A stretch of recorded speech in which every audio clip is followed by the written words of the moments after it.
하나님의 말씀은 구약 성경 사무엘하 1장 17절에서 27절까지 말씀입니다. 네, 요즘 우리나라에서는 집권 정당이 좀 바뀌면 전 정권에 대한 정체성을 부정하는 경향이 있습니다. 이를테면 국민투표의 성격을 정권 심판으로 규정한다든지, 그렇게 함으로써 정권 교체의 정당성을 주장하는 경우들이 가끔 있습니다. 그래서 교체가 되면은 정의사회 구현을 한다든지, 혹은 적폐 청산을 한다든지, 물론 이것은 전 정권에 해당하는 거죠. 자신들에게는 적용하지 않고, 그래서 전 정권과 현 정권이 얼마나 다른가, 그리고 우리는 이런 부정으로부터 벗어난 새로운 정권임을 이렇게 주장하는 경향성이 있습니다. 그러니까 오늘 본문에 나타나 있는 사무엘하 1장 17절에서 27절까지 나와 있는 이 내용은 구약의 이스라엘 왕, 초대 왕이죠, 사울 왕의 죽음을 배경으로 하고 있습니다. 사울 왕이 언제 죽었느냐? 그거는 시대적인 역사적인 거는 차치하더라도 사무엘하 1장이 사울의 죽음으로부터 시작이 됩니다. 자, 이 사울의 죽음이라고 하는 것, 그러니까 왕의 죽음이죠. 그러니까 전 정권의 몰락이라고 말할 수 있습니다. 그러면 사울의 죽음은 상대적으로 필연적으로 차기 정권, 그럼 다음 왕권은 누구냐, 다음 정권은 누가 가질 거냐 하는 문제를 당연히 발생시킵니다. 자, 그런 측면에서 우리가 오늘 본문을 읽을 때 이렇게 읽을 수도 있습니다. 자, 그러면 사울 왕이 죽고 난 다음 차기 왕이 되려는 사람들은 과연 어떤 모습을 보여주고 있었을까? 물론 우리가 아시다시피 성경에서는 오늘날 우리와 같은 그런 국민투표의 방법을 하지 않습니다. 하나님께서 정하신 방법으로 이스라엘의 초기 왕들은 세워졌는데, 그렇다 하더라도 다윗이 아직 본격적으로 왕이 된 건 아닙니다. 왕으로서 아직 인정받으려면 넘어야 할 산이 아직 멀었습니다. 자, 그런 측면에서 다윗만이 반드시 왕이 된다는 보장은 없습니다. 사울 왕 살아생전에 다윗을 싫어했던 이유 중 하나가 왕권 세습이었죠. 본인은 왕권을 세습하고 싶었습니다. 그래서 필연적으로 다윗이 제거되어야만 했던 겁니다. 그러니 다윗이 선지자들을 통하여서 사무엘이나 이런 어떤 몇몇 사람들을 통하여서는 차기 왕이 될 것을 알았지만 다윗이 아직도 왕이 된 건 아닙니다. 실제로 오늘 우리가 읽고 있는 이 사무엘하를 계속 읽다가 보면 다윗만 왕이 된 것이 아니라 사울의 아들도 왕이 되는 장면이 나옵니다. 다만 그 본문은 오늘 나와 있지 않기 때문에 우리가 다루지는 않겠습니다. 오늘 본문상에서는 사울 왕이 죽었다는 소식이 전해진 겁니다. 일단 거기까지입니다. 다윗이 혹은 사울의 왕의 아들이 차기 왕으로 옹립되는 일은 조금 더 먼 훗날, 그 다음 며칠 훨씬 더 지난 다음의 일입니다. 오늘은 사울 왕이 죽었다는 이야기를 들은 다음 다윗이 보여준 모습, 다윗의 어떻게 보면 정치적 행보에 대한 이야기를 말하고 있습니다. 여러분 가지신 성경에도 아마 그런 표현들이 나와 있겠는데요. 어떤 성경에서는 활노래, 활노래를 부름, 이렇게 제목을 붙이기도 하고, 제가 가진 성경에서는 사울과 요나단을 위한 다윗의 조가, 이렇게 성경이 아니라 그냥 성경을 발간하는 곳에서 제목을, 부제를 이렇게 달아 놓은 경우가 있습니다. 17절에서 27절 내용을 잠깐만 우리가 간략하게 살펴보겠습니다. 17절 보시면 이 슬픈 노래로 조상하라 이렇게 되어 있습니다. 자, 이 슬픈 노래, 조가, 애가라고 이야기할 수 있겠죠. 자, 조상하라, 조상하였다.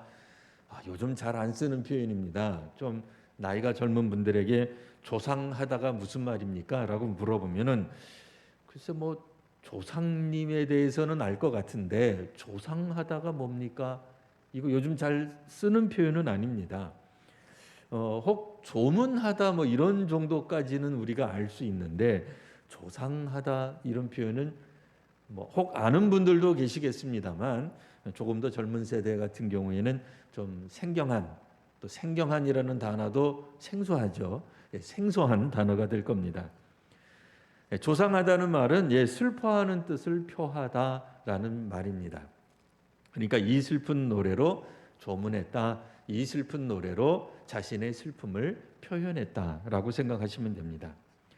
자, 17절 말씀 간략하게 요약하면 다윗은 사울 왕의 죽음을 듣고 슬퍼했다라는 얘기죠. 슬퍼할 뿐 아니라 조가 애가를 만들었습니다. 18절에 넘어가면 그것을 명령하여 유다 족속에게 가르치라 이렇게 되어 있습니다. 조금 더 이게 이제 그 듣는 사람, 이 노래를 부르는 사람, 그 조가입니다. 조가를 부르는 사람들이 좀 확대됩니다. 오늘 성경에서는 유다 족속, 그래서 유다의 모든 족속 같긴 합니다만, 글쎄요, 뭐 그거는 유다 족속만이었는지 아니면 다윗과 함께 기거했던 사람들의 하나였는지는 우리가 뭐 명확히 알 수 없습니다만, 어쨌든 성경 본문상으로는 유다 족속들이 부르도록 자신의 출신 지파 사람들은 다 함께 부르도록 이렇게 다윗이 조치하고 있는 모습이 나타납니다. 18절 계속해서 보시면 이것은 활 노래다라고 명령되어 있어요. 활은 요나단의 무기입니다. 그러므로 활 노래, 이 슬픈 노래, 애가는 활 노래라고도 불렀는데 사실 내용적으로 보면 요나단만 나와야 돼요. 근데 요나단만 애곡하지 않았어요. 다윗은 사울까지 포함하여서 이 활 노래를 부르고 있습니다. 어떤 측면에서 보면 아직 다윗이 왕이 된 것은 아니나 다윗을 적극적으로 지지하는, 왜냐하면 다윗이 유다 지파 출신이니까요. 그리고 우리가 아시는 바와 같이 이 유다는 나중에 남왕국의 이름이 되기도 합니다. 자, 뭐 아직 다윗은 왕이 아닙니다. 왕이 되려면 멀었습니다. 그런데 어떤 측면에서 보면 개인이 만든 노래, 개인이 만든 슬픈 노래를 유다 족속 전부가, 유다 족속 전체가 이 노래를 부르도록 명령하고 있죠. 오늘날 우리식으로 말하면 마치 교과서가 만들어지는 것처럼, 그러니까 국정 역사 교과서가 만들어지는 것처럼 국정 조가가 만들어졌다라고도 말할 수 있습니다. 물론 다윗은 아직 왕은 아닙니다. 근데 이제 전 모든 사회 구성원들이 이 노래를 함께 부르도록 이야기를 하고 있습니다. 애가의 내용은 당연히 사울과 요나단을 애도하는 그런 노래입니다. 자, 그리고 나서 이제 그 본격적으로 내용을 우리가 잠깐 살펴보겠습니다. 19절에서부터 24절까지가 사울의 죽음을 슬퍼하는 것이며 25절에서 27절 좀 더 짧습니다만 요나단을 기억하며 부르는 슬픈 노래입니다. 자, 사울에 대해서 다음과 같이 이야기합니다. 19절에 보시면 자, 이스라엘아 내 영광이 산 위에서 죽임을 당했다. 기본적으로 사울과 요나단에 대해서 이스라엘의 영광, 이스라엘의 지도자라고 이야기를 합니다. 그리고 20절 내용을 우리가 잠깐 읽어보면 이 일을, 그러니까 두 영웅이, 두 용사가 죽게 된 일, 왕과 왕세자죠. 죽게 된 일을 가드에도 알리지 말아라, 블레셋에 알리지 말아라, 아스글론 거리에도 알리지 말아라. 이 블레셋과 싸우다가 지금 사울과 요나단이 죽었단 말이에요. 그러니까 적들이 알지 못하게 하라. 갑자기 그 문구가 생각나죠. 이순신 장군께서 별세하시기 전에 나의 죽음을 적에게 알리지 말라. 우리 군의 사기가 떨어지는 거죠. 상대방은 당연히 사기가 올라갈 겁니다. 이런 일 하지 말아라. 그만큼 이 전쟁에 있어서 굉장히 중요한 인물이. 물론 그러면 뭐 군인은 안 중요해요. 병사도 중요하죠. 뭐 중대장, 소대장은 아무런 가치가 없습니다. 그런 얘기가 아니잖아요. 적어도 왕정 시대 때 왕이 출전한 전쟁에서 왕이 죽었다. 그러면 그 전쟁은 끝나요. 완전히 잘못하면은 그 나라 전부가 노예가 될 수도 있는 형국이 되는 거죠. 그런 측면에서 자신의 그 죽음을 감추어 달라는 이순신 장군의 이야기처럼 이 전투에서 왕과 왕세자가 죽은 것은 세자가 죽은 것은 큰 충격임에 틀림없으나 이 일을 알리지 말자. 그러니까 우리끼리만 슬퍼하며 노래 부르자. 이 노래가 적들의 귀에 들어가지 말게 하자라고도 말할 수 있습니다. 그만큼 사울과 요나단이 중요한 인물이다라고 이야기를 하는 거예요. 27절 내에 보면 길보아 산을 마치 저주하는 것처럼 이야기를 하죠. 길보아 산들 너희 위에는 이슬과 비 안 내릴 거다. 재물을 낼 밭도 없을 거다. 아니 재물이라는 게 뭡니까? 하나님 앞에 드리는 건데 하나님 앞에 드릴 재물조차 나오지 않을 만큼 척박해질 것이다. 피폐해질 것이다. 아니 이게 할 말이에요. 그러니까 앞뒤 빼놓고 읽으면 이거는 한 동네, 한 산, 한 농장을 저주한 거잖아요. 왜 이런 말을 하는 거예요? 바로 길보아산 전투에서 이스라엘이 대패했기 때문에 영웅들이 죽었기 때문에 그 죽음을 슬퍼하는 그러니까 역설적 표현이라고 생각하시면 되겠습니다. 왕과 왕세자가 그 자리에서 죽었으니 너희도 저주받아라. 그런 얘기가 아니죠. 그런 얘기가 아닙니다. 잘못 성경을 적용하게 되면 우리도 역사적으로 어떤 중요한 어떤 자리에 가서 그 자리를 계속 저주하면 안 됩니다. 그런 뜻이 아닙니다. 자, 22절 보시면 죽은 자의 피에서 용사의 기름에서 요나단의 활이 뒤로 물러가지 않고 사울의 칼이 헛되이 돌아오지 않았다. 그 사자성어 생각나시죠? 임전무퇴 같은 겁니다. 용맹한 영웅들입니다. 전쟁할 때에 요나단의 활이 휘어진 적도 없고 그 활이 쏘아지게 되면 반드시 죽은 자가 있었다. 이렇게 읽을 수 있습니다. 사울의 칼이 그냥 휘둘린 게 아닙니다. 한번 휘둘릴 때 반드시 적들의 목을 쳤다. 이렇게 볼 수도 있습니다. 물론 전쟁에선 졌습니다만 그들이 도망가다가 비참하게 쫓겨가다가 죽은 게 아니라 마치 한참 그 전장터에서 앞서서 싸운 것 같은 이런 모습을 이야기를 합니다. 23절에서는 사울과 요나단이 매우 부자간의 정이 두터웠다. 오늘 우리로 말하면 가정교육도 잘 됐고 좋은 가족이었다 이거예요. 콩가루 집안이 아니었다.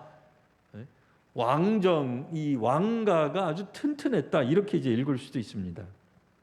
24절 내용을 읽어보면 이스라엘 딸들아 사울을 슬퍼하며 울지어다. 그러니까 모든 여성들은 그러니까 국민들 중 절반은 여성일 테니까요. 여성들은 울자 슬피 웁시다. 왜요? 그가 붉은 옷으로 너희에게 화려하게 입혔고 금 놀이개를 너희 옷에 채워줬습니다.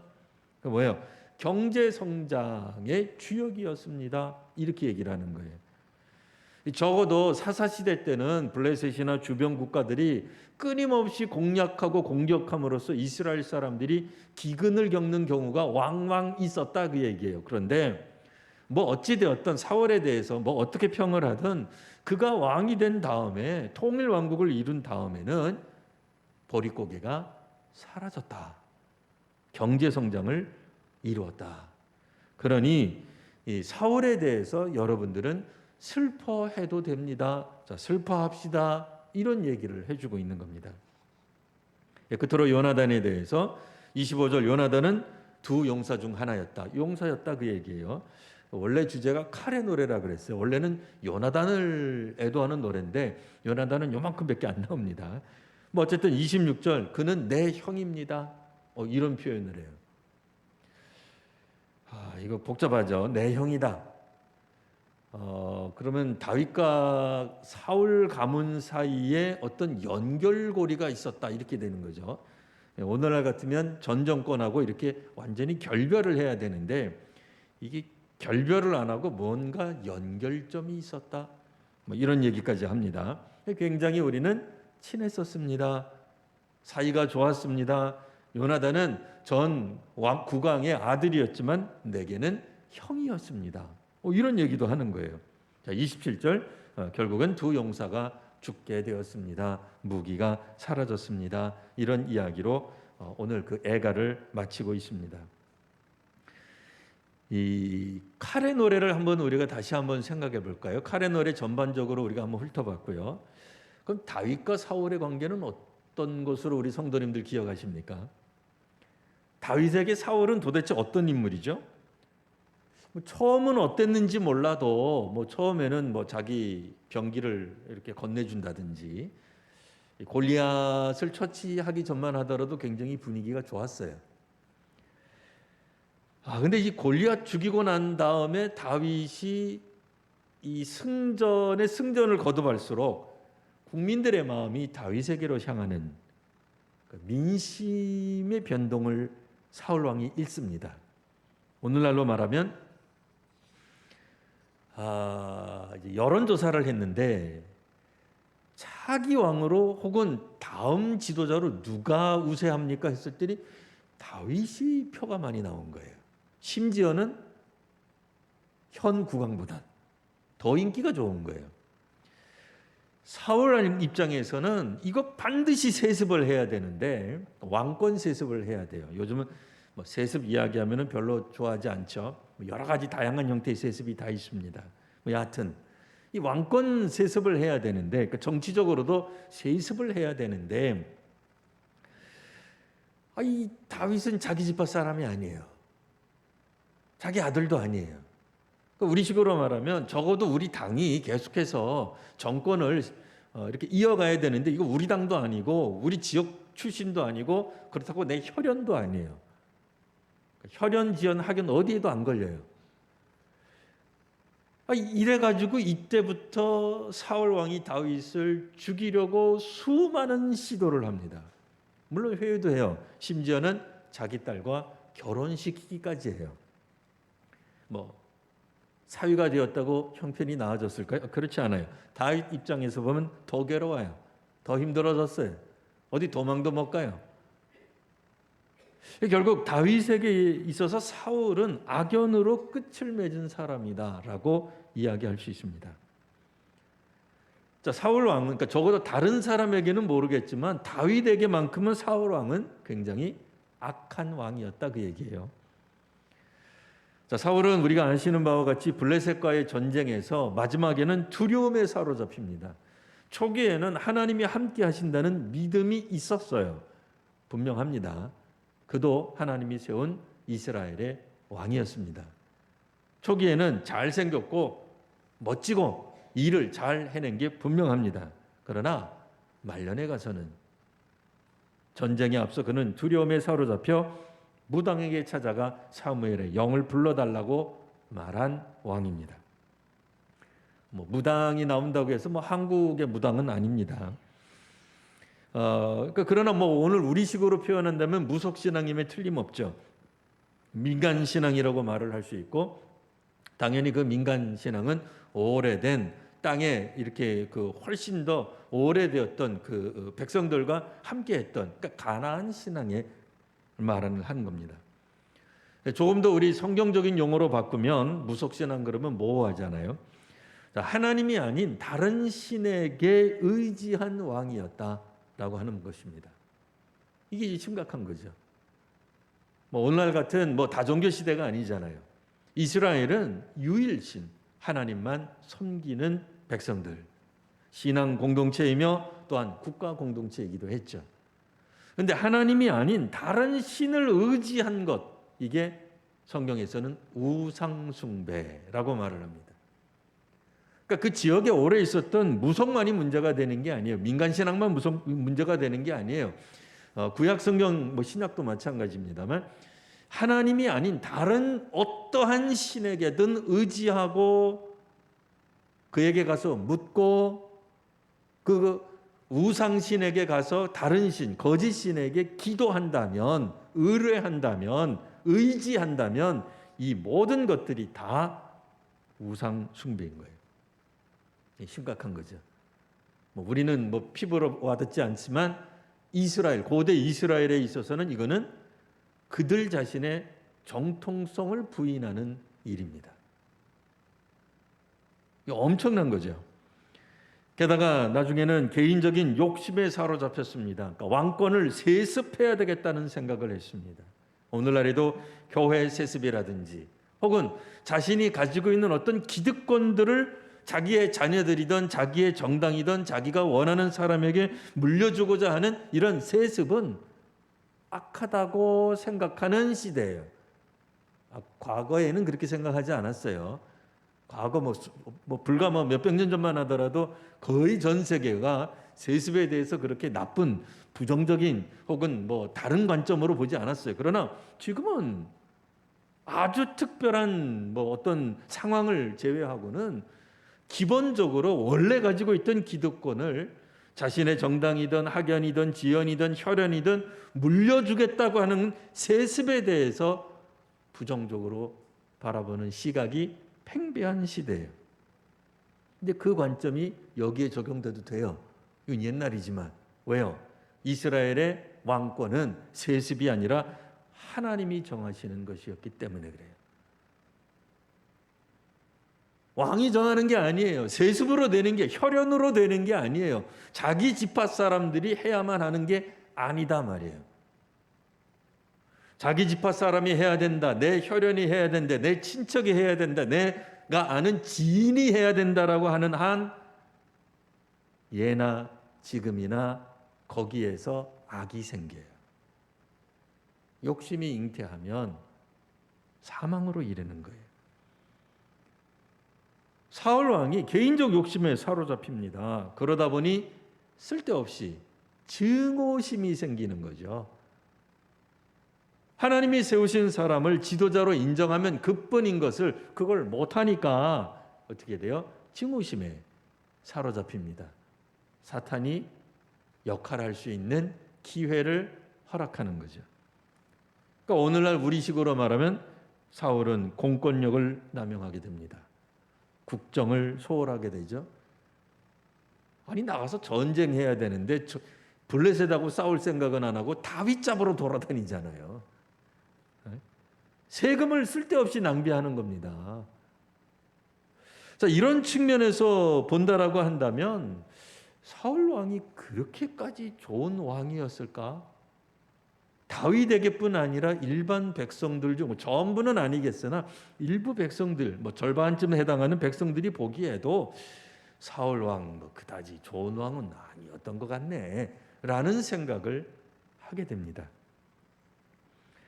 자, 그런데 이 활의 노래, 이 조가에서 다윗이 만든 조가에서 다윗은 전 정권을, 전 왕권을, 전 왕을 요나단을 포함했습니다만 사울을 어떻게 평가해요? 국가 지도자로 인정합니다. 용명한 영웅이라고 말합니다. 그 사람 때문에 경제 성장, 물가가 안정되었다고 말을 합니다. 심지어는 그의 아들과는 개인적 친분까지 드러냅니다. 만일 오늘날의 표현으로 말하자면 사울이 독재자였다면 혹은 사울이 친일파였다면 요나단은 독재자의 아들이죠. 친일파의 아들이잖아요. 그 사람하고 친하다고 말을 하면 다윗이 어떻게 되겠어요? 다윗의 정치적 행보가 이거 굉장히 심각해지죠. 불투명해지겠죠. 그런 얘기 하지 말아야 되잖아요. 전 정권과 완전히 나는 결별된다.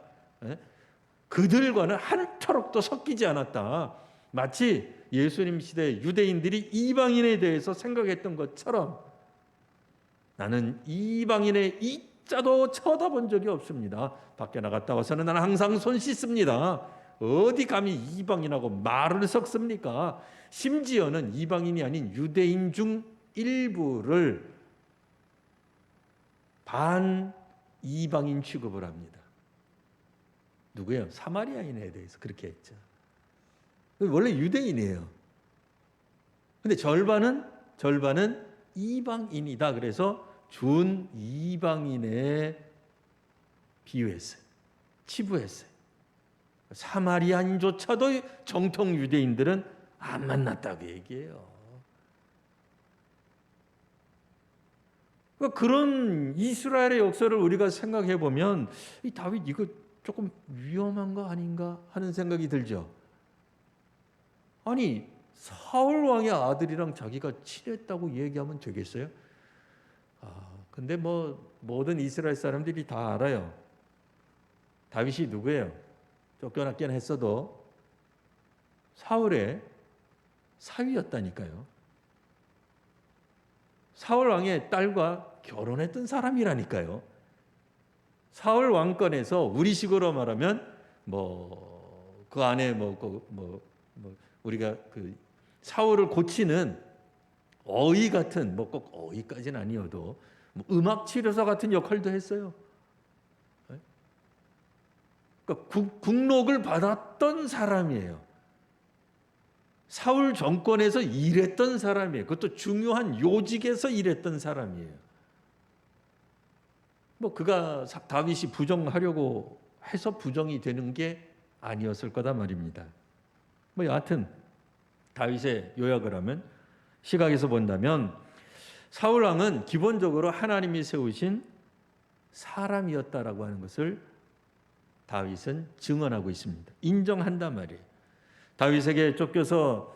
사울에게 쫓겨서 다윗이 몇 번 사울을 죽일 수도 있었는데 죽이지 않았던 이유가 있죠. 그 뭐예요? 하나님께서 세우신 기름 부은 받은 자를 죽여서는 안 된다. 그런 얘기를 했단 말이에요. 우리가 생각할 때 이렇게 긍정적인 사울 전 정권에 대해 긍정적인 것만 남겨놓으면 이거 역사 왜곡 아닌가 이런 생각이 들 수도 있습니다. 근데 이제 일종의 이제 대중적인 거죠. 뭐 교과서는 아니에요. 아까 제가 뭐 국정 교과서라고 표현은 했습니다만 활의 노래가 뭐 국정 교과서 같은 수준은 아니었을 겁니다. 근데 이런 정도로는 역사 왜곡이 일어나지 않습니다. 왜 그렇죠? 기본적으로 오늘 본문이 기록이 된 사무엘서에서 사울이 도대체 어떤 사람이며 어쩌다가 왕이 되었고 왕이 되어서는 어떤 일을 했는지 누구보다도 상세하게 기록하고 있기 때문에 그래요. 그러니 활의 노래 이 짧은 한 곡조 노래 가지고 뭐 역사 왜곡이 일어난다 그러지는 않는다 그 얘기입니다.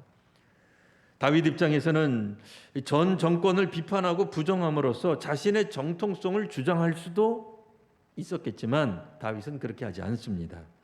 도리어 전 국왕의 죽음을 슬퍼하고 애도합니다. 오늘날 우리식의 표현을 빌리자면 국가가 당한 슬픔을 공감할 수 있는 사람이었다라고 말할 수 있습니다. 사실 모든 국민이 그때 당시에 이스라엘 모든 국민이 다 사울 왕을 증오했던 건 아닙니다.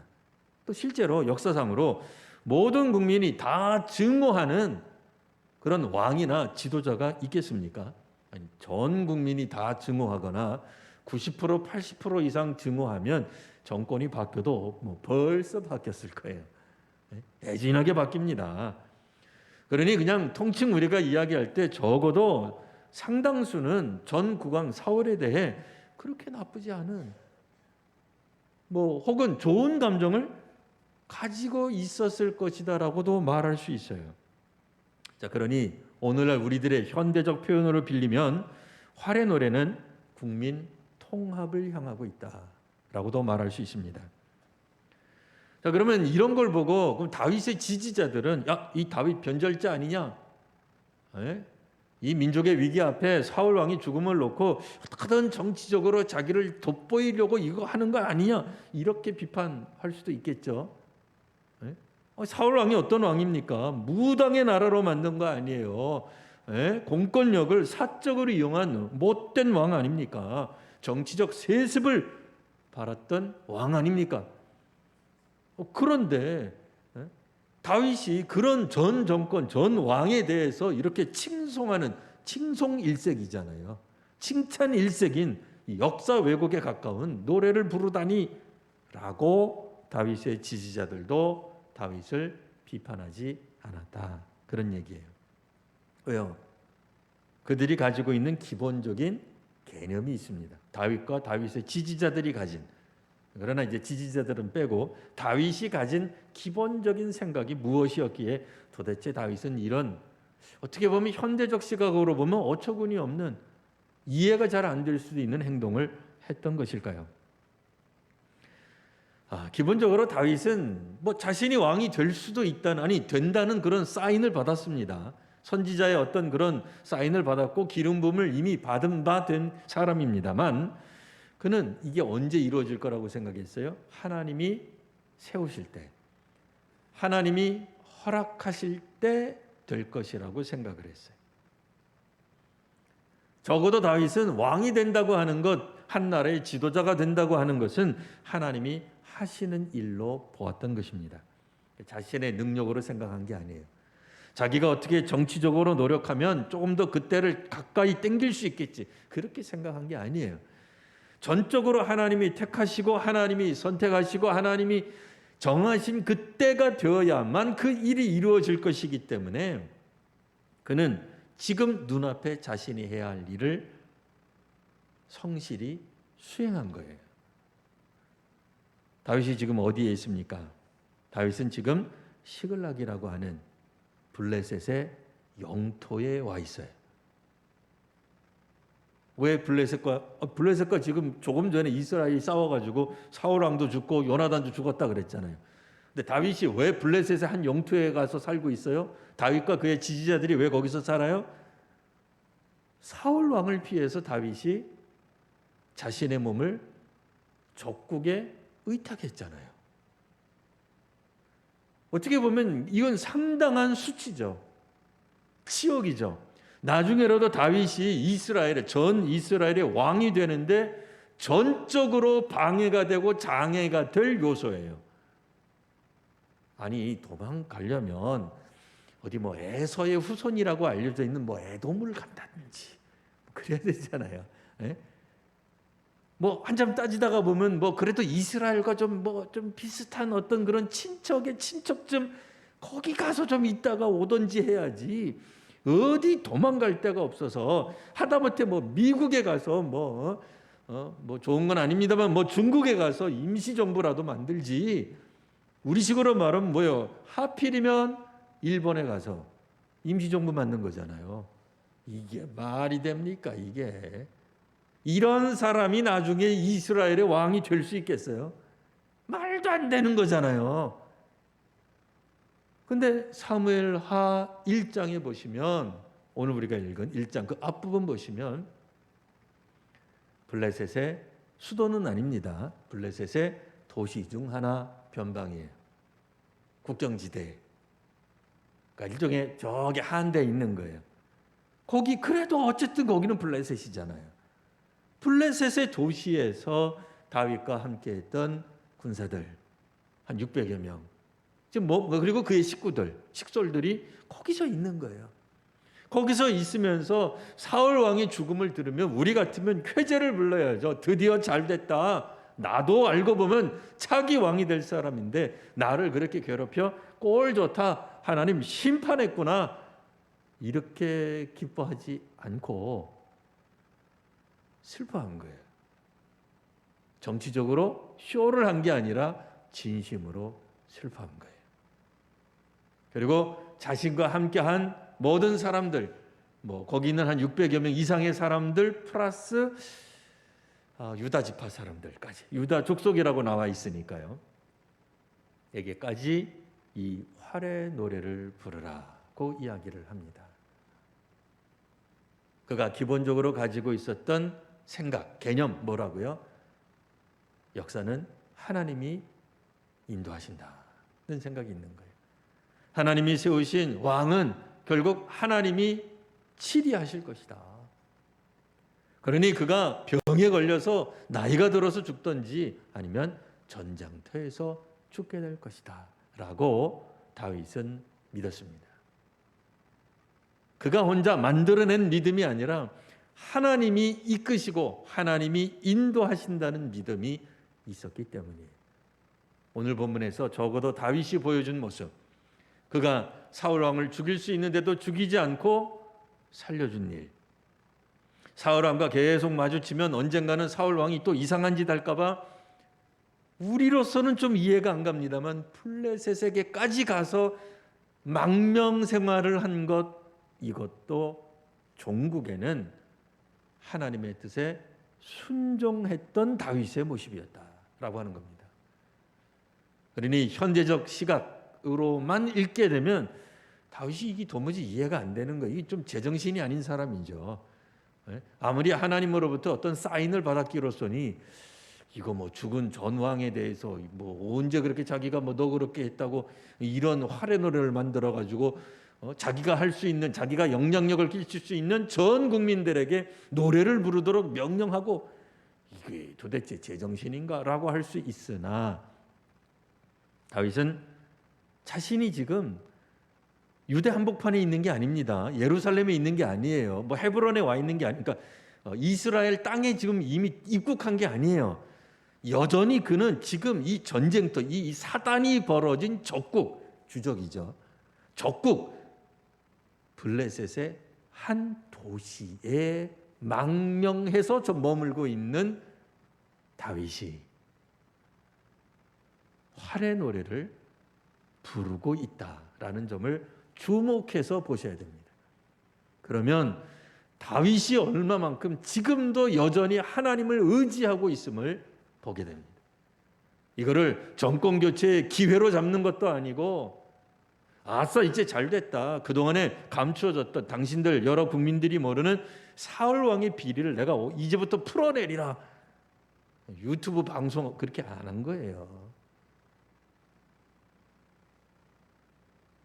다윗이 보여준 근거는 뭐냐, 기초가 뭐냐, 개념이 뭐냐, 하나님이 우리 이스라엘을 인도하십니다 라고 하는 겁니다. 사실 왕이 죽고 왕세자가 죽은 전쟁은 자칫 온 이스라엘이 옛날 사사시대 때처럼 블레셋이나 주변국의 이스라엘이 노예가 될 수 있을 만큼 심각한 위기였어요. 그렇죠? 심각한 위기죠. 고대 사회에서 왕이 죽은 거예요. 전쟁에서 차기 왕도 죽은 거예요. 이거 얼마나 심각한 거예요. 왕이 나갔을 때 소위 말하는 주력 부대가 나가지 왕궁 수비대가 나가서 싸웠겠어요? 전 군을 다 불러다가 나가서 싸우지 일개 부대만 불러서 싸웠겠어요? 이거 대패한 겁니다. 나라가 즉시 망해도 하나도 안 이상한 심각한 위기의 상황인 거예요. 이럴 때 다윗이 사울 왕 잘 죽었다, 그러면 진짜 나라가 망하는 거예요. 적어도 사무엘서가 지금 우리에게 읽도록 만드는 흐름이 어디예요? 왕과 왕세자가 죽은 절대절명의 위기의 순간에도 다윗은 그들의 공적을 치하해주고 있어요. 그들이 잘한 점만 부각시켜주고 있어요. 왜요? 사울은 하나님이 세우신 왕이기 때문에 그렇습니다. 그러니까 여러분 오해하면 안 돼요. 사울 왕이 좋은 사람이었다, 역사 왜곡을 하자, 그런 얘기가 결코 아닙니다.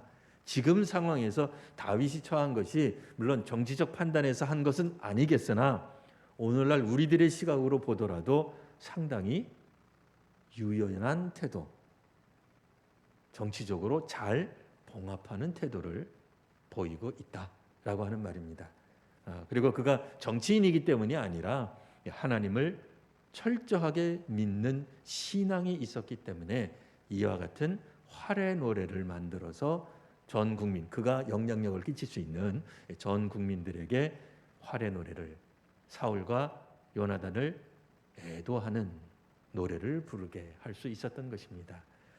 믿음으로 살아가는 사람들은 이와 같이 자신의 삶의 처지에서 그가 할 수 있는 최선을 다할 수 있는 그런 여유를, 또 그런 어떤 모습들을 갖게 합니다. 오늘 우리 성도님들 각자의 삶 가운데서 혹여 어떤 위기나 재난이나 환난이 올 때 하나님께서 우리를 끝까지 사랑하시고 끝까지 지켜주신다는 사실을 믿으시고, 정말 위기예요. 정말 나라가 망할 수 있는 그런 위기 가운데서도 다시 한번 하나님을 의지하며 하나님이 우리를 통치하시고 다스리신다는 믿음으로 지혜롭게 극복하는 귀한 우리 성도님들, 또 우리 한국 교회와 사회가 되시기를 바랍니다. 기도하겠습니다. 아버지 하나님, 오늘 믿음으로 살아가는 주의 백성들에게 주께서 말씀하시고 주께서 함께 하심을 깨달았던 다윗의 모습을 잠시 살펴보았습니다. 하나님, 오늘 본문에 나와 있는 다윗처럼 저희들도 하나님을 끝까지 믿으며 살아가는 귀한 믿음의 성도들, 또 한국 교회, 또 이 시대 한국 사회가 되게 하여 주옵소서. 거룩하신 우리 구주 예수님 이름으로 기도합니다. 아멘.